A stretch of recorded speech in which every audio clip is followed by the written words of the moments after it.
Ladies and gentlemen, boys and girls, welcome back to the channel. It is 6:45 a.m. East Coast time, Wednesday, June 5th, and we are pretty much almost spot on, 24 hours away from the start of this RBC Canadian Open, whatever you want to call it. So, yeah, there's a lot of things, and there's reason why I was kind of hesitant to maybe make this video and really cover this, and really I was thinking about just jumping right into the U.S. Open with content for this week since those salary prices are out. But I figured I'd cover it, and I don't like it. I don't like this slate at all, and I'll be completely honest with you. There's a couple of reasons why. The first one you might be able to see already. I have the course history, which is usually right here dating back to 2014, all blacked out. And that's because this course, although this tournament has been around, the course changes, and they haven't played here since 2012 when Scott Piercy won the whole thing, and that's 7 years ago. And you had other guys in that field that you didn't have a lot of guys elsewhere in that field. I think like Jim Furyk might have been in that field, but for the most part, 7 years ago's data on a one sample size for this course, I don't want to be using and weighting too heavily. So you're going to get a lot of recent form, and you're going to get just more so course stats that fit or key stats that fit the course instead of what we're seeing historically there, which is a little bit sketchy, and which is really why a big reason why I don't really want to play here. Another reason I don't want to play here too much, and if I do play it at all, it'll maybe be just low stakes single entries, one lineup, is because it's so top heavy. There's 160 golfers in this field, I guess 159, 158 now with Jason Duffner withdrawing. It's so top heavy. You have literally 90 golfers below $7,000 in that 6K range. 90. And let me just make sure I'm right. There's 160 people in the field. We scroll down. And 6,900 starts at person 70. 90. And if you want to tell me 7,500 or below, which is usually bad golfers as well, you can add to that $7,500 or below. There is 125 out of the 160 in this field, and you take into account Duffner's out. So, yeah, that's not great at all. 90 golfers in the 6K or below range, which is pretty much just throwing it up. You're kind of forced to just build this stars and scrubby lineup, and if you try and go mid-range here, you're not getting that much great value if you're trying to go in the low to mid 8K range for 3 of your guys or something along there, so try and avoid the 6K range. So, what this tournament is telling me, and what this matchup is telling me right here based on salaries or DraftKings pricing, is that I need to somehow squeeze in 2 guys in the upper range, in this 10 plus K range, because they're the only ones that realistically have a ton of upside here based on the mid-range being completely flat for the most part, and just not having that much upside in terms of winning the whole goddamn thing or finishing T5. And then I have to take my shots on the low 7 to 6K range, which I hate doing. And not only do I have to take my shot, I got to take my shot out of a group of analyzing 90 players down there, or 100 if you go into the low 7K range. So it's pretty terrible, but let's just break down into it as best as we can. My name's Sal Vetri. I cover daily fantasy sports and NFL. Cannot wait for that to start. NBA, there's NBA videos out. I will be live later tonight if you're watching this on Wednesday from 5:30 to 6:30 on YouTube, and 6:30 to about 7:30ish on Sportscaster, breaking down the MLB slate or NBA slate before it goes live. My MLB video is already out. Lots of things in the works. Excited about this channel. So hit me with a like button if you can, and subscribe if you have not already. I don't know how far this is going to reach, only 24 hours until the tournament starts. I apologize once again. There's a lot of content that I'm trying to create, as well as just some things in my actual life that I have to put time towards. So the golf video came out today. So let's break right down into it. Like I said, I'm not waiting any course history. There's only one spot here in 2012, and that's just way too long ago, and it's too small of a sample. So I guess some of the things on this course that I will look at, and we kind of got Week Kim showing us on Instagram, the rough here, and if you're not in the fairway, is disgusting. They are not even attempting to make this easy. He dropped the ball into it, and you couldn't even see the ball. And it's probably, I'd say, I don't know, 2 feet high, that rough, and it is thick. So, yeah, if you're in that, you're going to be in a lot of trouble. So I guess what that indicates to me is strokes gained tee to green, kind of gets everything off the tee, being able to get to the green, scramble out of that. Scrambling percentage, I guess you always want to weigh that, but it's going to be even more important here. Greens and regulations and opportunity percentage, all that type of stuff. So, yeah, I want driving accuracy. I want people in the fairways. I want them, once they're in the fairways, to get to the greens, stroke gain, tee to green with their second, third shots. It's not the largest course. It's just one where if you're not staying in the fairways, you're probably going to have a ton of trouble. And then, yeah, you're really going to be out of it. Last year, I think, and again, it was a different course. It was like -4 to actually make the cut, which is ridiculous. It was a birdie fest, something that I'm not sure really translates over to this course. So I kind of hinted at it. You have Dustin Johnson, who, now that the U.S. Open prices are out, it's kind of flipped. Dustin Johnson is number 1 priced here, 11.9. Brooks is 11.7 for the U.S. Open. Brooks is more expensive. They're 1-2 in the world. Brooks 1, Dustin Johnson 2. I can't pick those two apart. Look, they're both approaching 12K. I don't think we've seen really 12K for a golfer yet this year. At least I have not since I've been playing, since the Masters. But 11.9 for DJ, Brooks at 11.7. I can't really tell you which one's better. Dustin Johnson in terms of stroke gain, tee to green is pretty good. Brooks Koepka, usually he said that he likes to play the week before a major to sort of get things going, get in that mindset. So he's not there in killer mode as he will be at the majors, if that's what you kind of want to wait between these two. But he's better in birdie percentage than Dustin. I mean, Dustin's also really good there. But strokes gained, tee to green is somewhere where that Dustin thrives. Obviously, he has the driving distance down, but so does Brooks. Lots of things here that both of these guys, I really can't pick apart them too much, right? They're very similar in greens and regulations. They're very similar in scrambling percentage. Dustin's a little bit better. If I had to pick, I'd probably choose Dustin here just because I think that Brooks might be the one who more so looks forward to next week at the Open. And he's kind of come out and said that he uses these weeks before as a way to sort of just like ease his mind and get back into that U.S. Open mindset. So he's using it, it seems like in that regard, as sort of practice, as you should. But I mean, Brooks out there practicing with the field that this field is absolutely disgusting and a terrible field. He's going to be up there. He should be up there in the leaderboards unless something goes wrong. So I do like Dustin. I do like Brooks. I don't think there's any reason in not going for both of them. It's going to be extremely difficult. You probably have to punt on 3 of your other players, but I think there's a very real chance that these two guys are going to finish T5 just based on the competition. And if as long as they're on somewhat, I don't think there's many guys who can catch them at all. One of the guys who could is Rory at 11.2, and I think Rory's very interesting here because he leads by a wide margin, stroke gains, tee to green. He's been struggling at these major events and these events that actually are garnishing attention. And this seems like one where, after kind of burning people last week, same thing with Matt Kuchar, same thing with another guy in Justin Thomas in these top 3, these other 3 guys in the 10K range. They are all similar to me in that regard. So I do think Rory at 11.2 is extremely interesting, and I think that I might start a lot of my lineups at Rory. I think he has very similar, if not more, upside. He's 8-1 to win this thing, and you're telling me that Brooks is 7-1 and Dustin is 6-1. That's not a far difference off. It's literally one Vegas point. It's not like it's 20-1 compared to 10-1. That's a decent difference. This is 8-1 compared to 7 and 6. So Rory's right up there in terms of it being a coin flip for who is the favorite in this thing. And if you're going to tell me that he's $700 less than Dustin Johnson, $500 less than Brooks Koepka, that's decent money. That's saving money. So I'm probably going to start. This is one where I love going mid-range and U.S. Opens and looser pricing, and at the majors is somewhere where you can do that. But this doesn't seem like I want to be going to the mid-range because everything in the mid-range and building a balanced lineup is disgusting. So I'm probably starting my lineups at Rory, to be completely honest with you. I might try and get a Dustin or Koepka alongside of him. I have to start building out. And I think that that's a pretty decent build because I think that there's a great chance that they finish 1-2 or 1-3 or 2-5. And that's a shot where at least you're not burning your money. Kuchar burned a lot of people last week. I think at 10.5, look, there's a lot of things that he's great at in this field. Matt Kuchar, he's great in birdie or better. He's great in just greens or regulation. He's leading so many categories this year. His strokes gained tee to green is fine at this price point.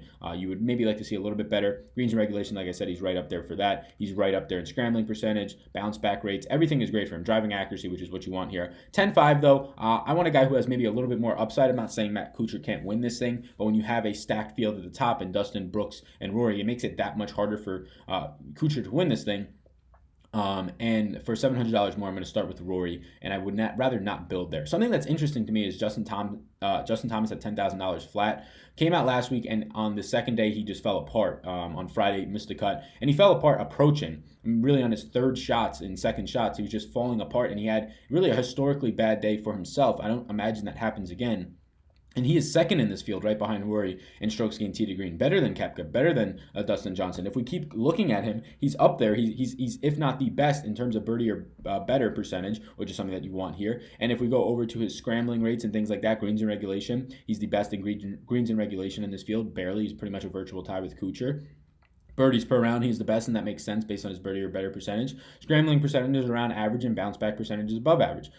So Justin Thomas, the only thing that would worry me is off the tee is driving accuracy, but that tells you that he's doing a lot of other things right when he has a 1.936 strokes gained tee to green. So I'm very interested in builds that start with Rory and Justin Thomas, and I like the fact that maybe they're a little bit less owned because of what happened last week, especially Justin Thomas just falling apart completely. So I do like those builds. I do think that they match this course really well. Justin Thomas being a 16-1 favorite to win this thing is also nice. That shows me that if anything, you're getting a discount on him in fantasy. Kuchar is 22-1 at 10.5, 16-1 Justin Thomas. That tells me that Justin Thomas should probably be somewhere around like 10.7 or maybe even $11,000 on this slate, especially when you factor in what the drop-off is in skill level right after this. The next guy is Webb Simpson, who hasn't been terrible. he does match some things. He's fine strokes gained tee to green. He's fine in terms of avoiding bogeys, and I'm just scrolling through these. Par 4 scoring is okay.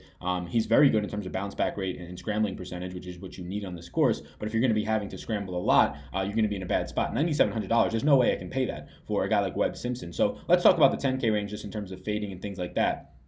I would fade Matt Kuchar.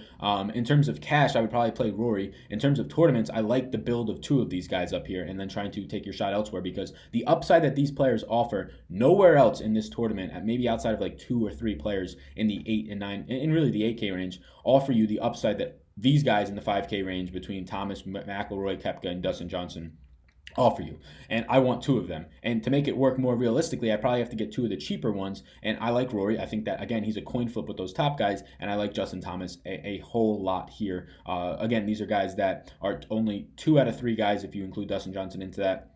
And Dustin Johnson's putter is just always ridiculous, who are just gaining strokes gained total over 2, right? You're seeing over 2 per round. So you're getting 2.5 out of Dustin, 2.6, Rory leading that, and you're getting then around 2.1 for Justin Thomas, which is significantly better than Brooks, who hasn't been as great putting, 1.5 for Brooks stroke gained total. So yeah, I will let other people flock to Brooks and Dustin. I think that getting to Dustin does make sense if I have the money. Otherwise, I'll save the 700 and start with Rory. People will be off of him, or at least a little bit less off of him, more off of him because of the guys above him.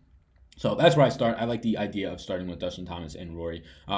Going down to the 9K range, like I said, I can't play Simpson at that price point when Justin Thomas is $300 more and $1,500 more. I can find the money and get to McIlroy. There's just not that much upside with Simpson.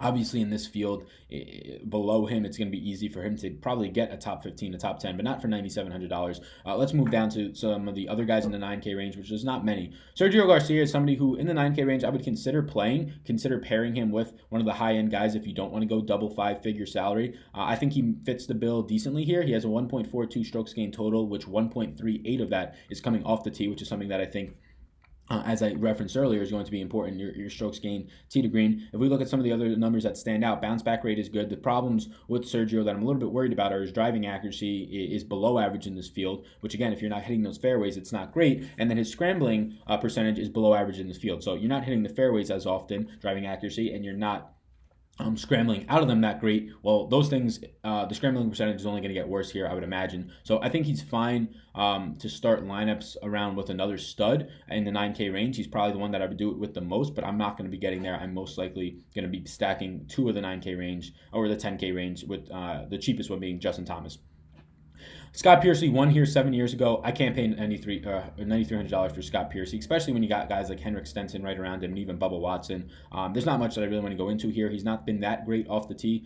Sure, he can get some birdies, but a lot of guys in this field well below him have better birdie or better percentages. Henrik Stenson's a guy who's just been killing it tee to green. And the thing that's been killing him, and especially as of late, the thing that's been killing him is his putter, which is a very variant stat, especially here at this golf course. So when Henrik Stenson is that variant in golf or putting, if it clicks 1 week, this guy's tee to green numbers have been incredible. So you're going to see him posting some very low scores. And at $9,100, I think he's viable. I think that in the 9K range, I'm going to probably get to Henrik Stenson the most, but that's not saying much when there's only 5 guys in the 9K range, and one of them is Scott Piercy, overpriced. One of them is Webb Simpson, too close in price to Justin Thomas, and the other one is Brandt Snedeker at $9,000. Imagine a tournament where Brandt Snedeker is in the 9K range instead of the 6K range, or 7K range. This is a disgusting tournament, guys and girls. Bubba Watson at $8,900, starting off the 8K range, is the guy in the 8K range that I do like the most. He's similar to Henrik Stenson in terms of he's been gaining tee to green incredibly, 1.22 strokes gained tee to green, but his putter is just letting him down. And we saw that kind of when he got cut 2 weeks ago, and he just missed a 3-foot putt to kind of make the cut, and it absolutely ruined my lineups. Yeah, he's losing almost 0.5 strokes, half a stroke per round on putting. So similar to Henrik Stenson, if he can get that under control, his is even worse. Bubba can be a guy who is 18th ranked in the world, 33 to 1 odds to win this thing. Is probably about $400, $500 too cheap on DraftKings based on those odds to win this thing. Yeah, I like Bubba Watson, a fair deal. He's $8,900, the most expensive 8K player, but the guy that I do like the most. Jim Furyk at $8,800. His driving accuracy numbers are great. I don't like him as a guy to win here, and at $8,800, I like my guys to have win upside. I think Bubba Watson does have that win upside. Furyk, his driving accuracy, his driving numbers, being able to get into the fairways. Some guy, again, the truck backs up every single day that I do these videos, 7 a.m. sharp, look at that. But being able to get into the fairways and then scramble if he needs to, but getting in those fairways is the most important thing. So I think Furyk is definitely live, and in a tournament like this, he kind of has to be. Jason Duffner, I have him in red, just make sure that you know he is with Drew. Do not play Jason Duffner, wow. Then the rest of the 8K range is gross to me. Shane Lowry, he's 40-1 odds to win this thing, so that tells me that he's probably about $400 too cheap. I'm trying to fetch the rest of his data. It's not pulling from PGA.com and some other stats that I pull from. But the rest of this range, it's kind of gross. I don't want to pay the mid to low eights for Keegan Bradley, for Bud Cauley, for Ryan Palmer, any of these guys. I really don't. Nothing really stands out outside of maybe Keegan Bradley off the tee, but Keegan Bradley putting has just been atrocious. And I understand that putting is variant. I just talked about it for Henrik Stenson and Bubba Watson, but his is even worse. I mean, Bubba Watson's has been really bad, but 0.8 strokes gained or strokes lost, really, putting for Keegan Bradley is absolutely terrible. Now, his numbers off the tee are pretty decent, and if we look through Keegan Bradley a little bit more, and just the fact that he's $8,500 for a guy who's usually $6K is just so atrocious. His greens and regulations numbers are good, so that bodes well. He's above average in driving accuracy and driving distance, so yeah, Keegan Bradley, I mean, also in the 8K range is live. So the guys in the 8K range that I have interest in, it's Bubba Watson above everybody else, like by far. Jim Furyk is good because of the driving distance, but in strokes gained tee to green, he's 1.237, which is good for his price point. Keegan Bradley, though, don't have a ton of interest. I'm going to say no. Yes, I like the strokes gained tee to green, but the overall, the putting numbers, it seems that even if it is variant and trends into his direction, it's still going to be bad because he's just been that atrocious. So that's the 8K range. There's really nothing else that I really want to get into there. I think the rest of these guys, and they're all Ryan Palmer's, Austin Cooks, you're just throwing darts, and they're too expensive to throw darts there. Sungjae Im at $7,900. He leads it off here in the 7K range. And again, he's the most expensive 7K player, similar to how Bubba Watson is the most expensive 8K player, but he's the guy that I probably have, maybe not the most interest in, because I think there's some lower 7K guys that I do have interest in, but he's pretty good in terms of off the tee. He's not terrible. He's kind of not even gaining or losing strokes in putting, so if that flies in his direction, he can be really good this week, and if it doesn't, he can miss the cut because he has such a high cut upside, and at that price point, it's scary, but really, you're getting to a spot where everybody kind of stinks here. Some things that are nice are he's above average, and really everything else here, greens and regulations, scrambling percentage, driving accuracy. So Sungjae Im at 7,900 is somebody that I definitely have interest in. And then it's going to kind of take me to go down a decent amount of the ways here. I don't want anything here. There's so many guys in the 7 and 6K range. It's so top heavy. It's a disgusting tournament to play. But I get down to Corey Connors, and the thing that stands out to me and looks me dead in the face is that he's $7,500, and based on the other guys who are priced 100 to 1, he's probably about $300 underpriced, ranked 83rd in the world. And there's some things that I like. The biggest thing is his 1.448. It's up there in terms of top 10 in terms of stroke gain tee to green, and his putting is just atrocious. He's losing 0.6 strokes putting per round, and that makes him overall a decent total strokes gained guy per round. But if he can just get that putting to swift variantly, and again, this is throwing your darts. That's what you're doing right here with all these guys. I think that he's in a good position here. There's some other numbers that stood out to me was his 72% greens in regulation, which is going to be really important here. His driving distance and accuracy is average. So yeah, I think that in this range, $7,500, Corey Connors is a guy that I kind of flock to a little bit. The next guy that I would probably get to, and again, there's not many in this range that I'm liking, is $7,100. And where is this man? And look how far I'm going down. $7,100 Taylor Gooch is another guy who's gaining strokes off the tee and gaining strokes overall. 1.098 at his price point, $7,100. That's really good. 150 to 1 odds to win this thing. That's not that great, but I'm not really too concerned. But 1.098 in terms of strokes gained total. That's not numbers that you're going to see until you get closer to the upper 8K range. So that's really good. Now, obviously, he's in this range for a reason. He has decent birdie or better stuff, but he's in this range for a reason.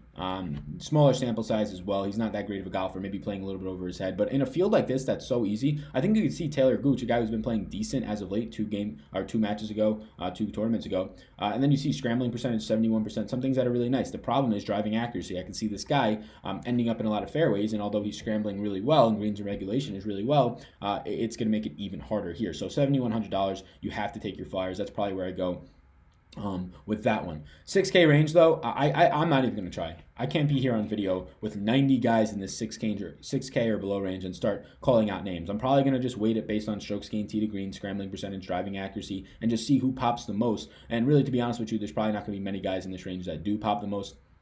It's just a lot of bad golfers down here. But I'll see what I can do based on that, maybe get some stuff out on Twitter. But yeah, below the 6K range, you're playing with 90 guys. I mean, I can't sit here and try and pick out a couple of needles in the haystack. But that's where I'm at right now. I think it's a gross tournament. I don't even think I'm really going to play. That's why this video was so delayed. I really didn't want to do it for the most part. When you're telling me that after the 10K range, your next best options are like Henrik Stenson, which is okay, Bubba Watson, which is okay, but really, the 8K range is filled with Keegan Bradleys and Shane Lowry's, and you have $9,300 Scott Piercy. It's just gross overall. So I would probably say don't play this. It's not great. If you do, you have to target, I think, 2 guys in that 10K plus range because the upside of finding other players there is just so hard. Now, obviously, there's another 155 players in this field that aren't in the 10K range, and so many guys 90 in that 7K or below that one of them or multiple of them is going to pop and probably finish top 10. And trying to guess out of those 90, sure, you can eliminate probably like 30 just because they're god-awful. But trying to guess, pretty much guess, that's what you're doing. You can use some sort of analytics if you want. But guess for the most part, out of those 60 guys left in the below 7K range, who are going to be the ones up there at the top at the end of the day, that need to get you there. It is that exactly. It is a guess, in my opinion. So, especially when none of them pop for strokes gained, tee to green, or driving accuracy, they're all kind of bad and in their own just format of bad. So that's where I'm at right now. The upper range, I already told you how I'm kind of approaching it if I play. Rory and Justin Thomas seem like a nice build together. If you don't want to go all the way up there, I think pairing one of those upper tier guys with a Bubba Watson is more than fine. I do like that a lot. I like Bubba Watson. Probably the guy that I like the most outside of the 10K range is probably not even in the 9K range. Is probably Bubba Watson at $8,900. And then outside of that, it's a bunch of garbage. I talked about some 7K guys. I think Graham McDowell's a little bit too cheap at $7,600, but his strokes gain, he's more so a putter than a guy off the tee, and that's not great matching up for this course. So that's it. It's a little bit of a wonky video, but it's a very wonky slate. My name's Sal. Hope you enjoyed this. I'm going to have some US Open content out as well as my other NBA and MLB throughout the next week. So thank you guys so much. Thank you, girls. Enjoy the rest of your day. Best of luck on this contest. Peace out.